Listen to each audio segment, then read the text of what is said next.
welcome to Viewpoint on Ukraine today. My name is Tamara Rosevan, and today I'm joined in the studio by Mr. Dmytro Kuleba, Ukraine's Ambassador-At-Large. Mr. Kuleba, welcome to Viewpoint. Thank you. Well, over the weekend, Ukrainian President Petro Poroshenko addressed the UN summit, and during the summit, the Russian delegation walked out. Now, what kind of message did they send out? Well, according to my information, only Ambassador Churkin, the head of the mission of Russia to the UN, left the conference hall, the hall of the General Assembly, to demonstrate his disagreement with the statement of President Poroshenko. If that was, a real démarche, it would have been different. In diplomatic practice, sometimes entire delegations leave conference rooms to demonstrate their total disagreement with someone's position or policy. What Ambassador Churkin did, I think, can be described as a hybrid démarche.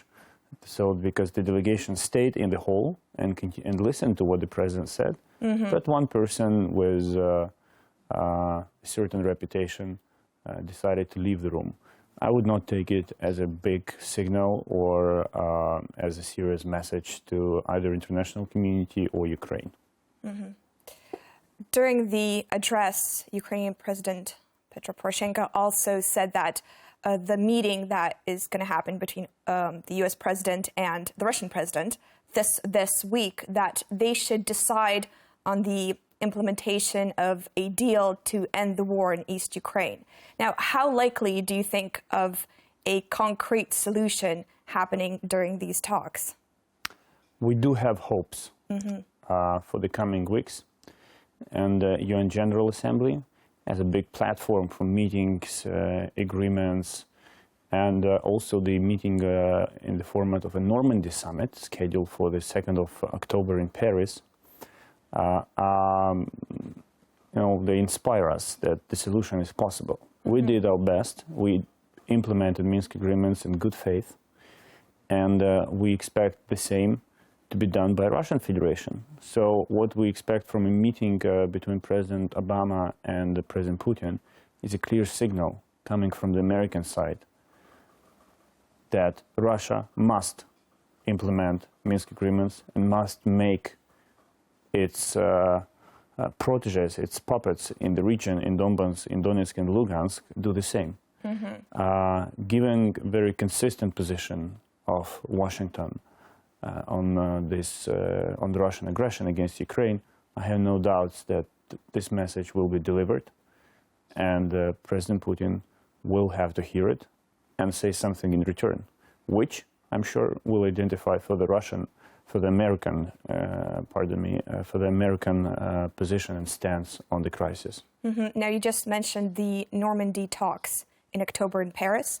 Now, what do you think, what kind of outcome will come from those talks? Well, I'm not a prophet to make a specific promise here, but we're going there with a very clear goal to achieve two results. The first one is a clear and real commitment of Russia to implement Minsk agreements, to move on with the implementation, because the clock is ticking. Minsk agreements were designed in a way that implied implementation of all agreements till the end of 2015. We are in late September already. And our second goal is to fix a very specific but crucial problem, and this is local elections. This is the local elections in the occupied territories. Absolutely, yes. There should be no fake elections organized by terrorists from Donetsk and Lugansk.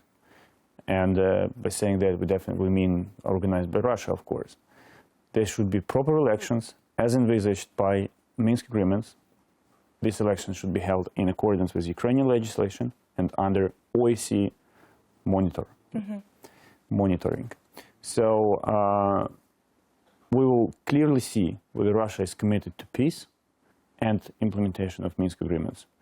If after a meeting in Paris, as a result, we have proper elections and we do not have fake elections in Donetsk and Lugansk, this will mean that our chances to move on with the settlement of the conflict increase or raise. If there is no such agreement, it will mean that we are approaching a certain stalemate, and we will have to look for other solutions. So a threat of a potential frozen conflict will be on the table. Well, I would not use the term frozen conflict here, because every conflict is unique in its nature. And we definitely are not willing and are not working to freeze any conflict. It's, from my diplomatic experience, I can say that it's much more difficult to unfreeze the conflict rather than prevent it from freezing. We should focus on the settlement, and it is possible. We have a clear plan, we have a clear roadmap how to achieve that.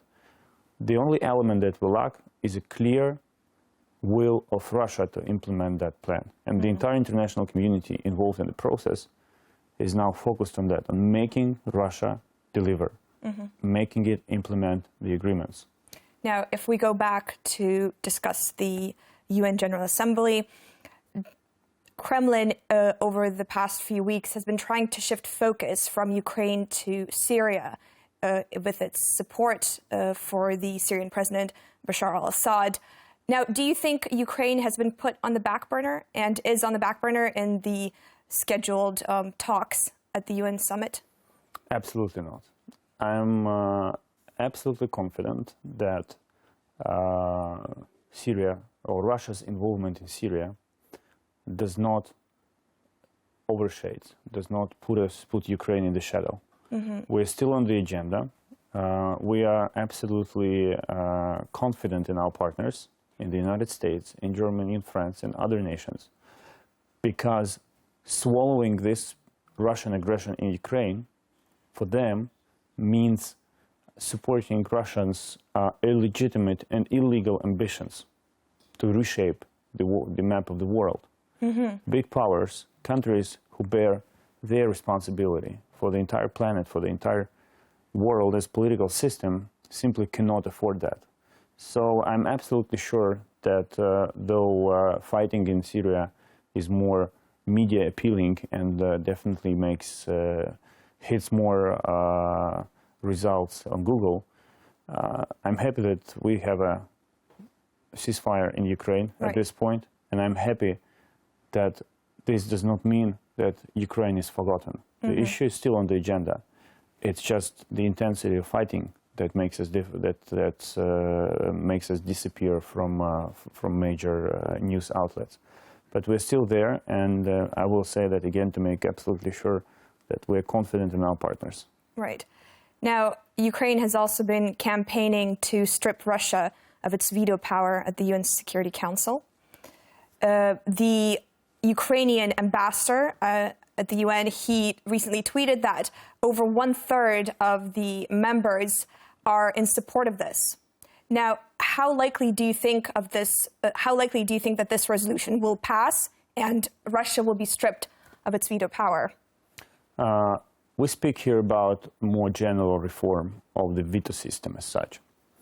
The goal of this reform is to introduce certain rules and mechanisms which will strip a specific country of its veto right in case if that veto will be a tool to ensure impunity for international crimes. In case if veto right is being misused to defend aggression instead of preventing or stopping aggression. So, and this veto right can be applied to anyone who violates international law and basic fundamental rules of international security. This is why this mechanism is critically important for the UN itself, because what we see now is a total degradation of the veto system. And Russia simply demonstrates how veto can be misused and serve purposes which are absolutely contradictory to the purposes of the United Nations. This initiative enjoys vast support in the United Nations. But again, the practice of any UN reform tells us that there is a long way ahead. Sorry, do you think that the UN Security Council, the permanent membership, should be completely revamped? The German Chancellor has recently called to completely revamp it and called for Germany to also become a permanent member of the UN Security Council. Do you think that this is a good idea?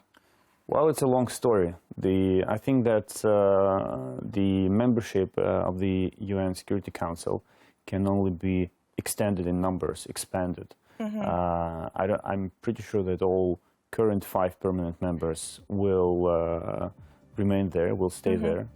But there is a group of serious and ambitious nations who have been very consistent on the need to reform the UN Security Council and to add more permanent members to better reflect the existing political reality, because the Security Council was shaped in 1945, right, and the reality was rather different at that point.